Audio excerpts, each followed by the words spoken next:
ये कथाएं पूरी तरह से कल्पना पर आधारित है। इनमें वर्णित स्थान, पात्र, घटनाएं और रहस्य वास्तविक नहीं है। किसी भी व्यक्ति, स्थान या घटना से इनका कोई संबंध नहीं है। ये कथाएं केवल मनोरंजन, सस्पेंस और साहित्यिक उद्देश्य के लिए बनाई गई है। श्रोता से अनुरोध है कि वे इन कथाओं को वास्तविक जीवन की घटनाओं या इतिहास के रूप में ना ले। यदि इन कथाओं के दौरान किसी को डर या असुविधा महसूस हो तो कृपया सुनना बंद कर दे।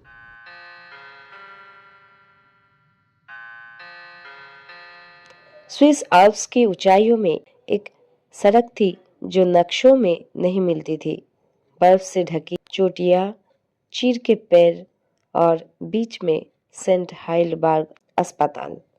सरकारी रिकॉर्ड में इसे 10 साल पहले बंद घोषित किया गया था, लेकिन पिछले 6 महीनों से 4 लोग यहाँ आते हुए दिखे गए थे और कोई लौटकर नहीं आया। ईशानीर बोस जैसे ही अस्पताल के गेट तक पहुंचा, उसका सिर भारी हो गया।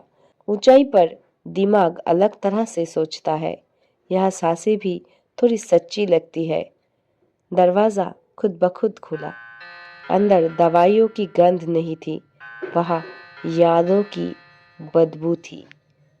वार्ड सी के कमरों में घड़ियां चल रही थी, लेकिन सबका समय अलग था। एक कमरे में सुबह थी, दूसरे में अभी भी रात।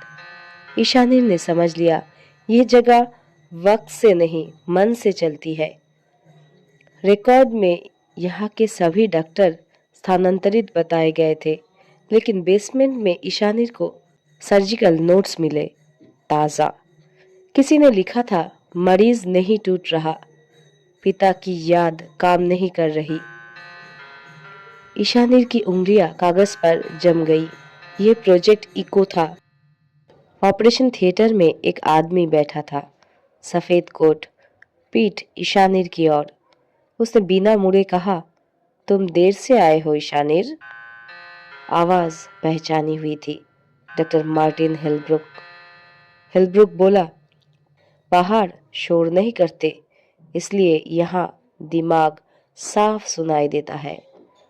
उसने बताया, सेंट हाइलबर्ग में उन लोगों पर प्रयोग हो रहा था जो सच छुपाने के लिए जिंदा थे। उन्हें मारा नहीं जाता था, उन्हें खुद को दोषी मानने पर मजबूर किया जाता था। हेलब्रुक ने एक दरवाजा खोला। अंदर एक छोटा कमरा। दीवारों पर स्क्रीन थी और हर स्क्रीन पर ईशानीर था, बचपन से अब तक। हेलब्रुक बोला, तुम्हारे पिता ने यह सह लिया था, अब तुम्हारी बारी। दरवाजा बंद हो गया।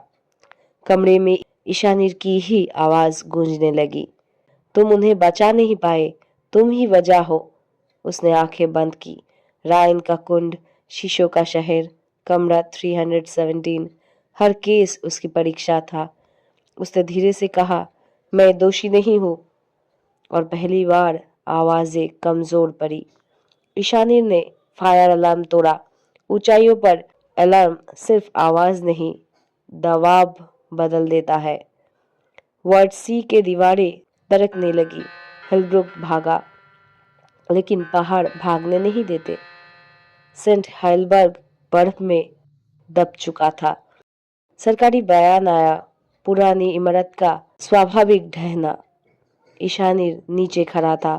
उसके हाथ में एक फाइल थी, प्रोजेक्ट इको फेज 2। और अब यह सिर्फ अतीत नहीं था, ये चल रहा था। ईशानीर ने पहाड़ों की ओर देखा। कुछ अस्पताल इलाज के लिए नहीं होते, कुछ सच को चुप कराने के लिए बनाए जाते हैं, और कुछ जासूस अब घर नहीं लौटते, वे लड़ते हैं। आप सुन रहे थे कहानी पहाड़ों में बंद दरवाजा, ईशानीर बोस सीरीज पार्ट 4।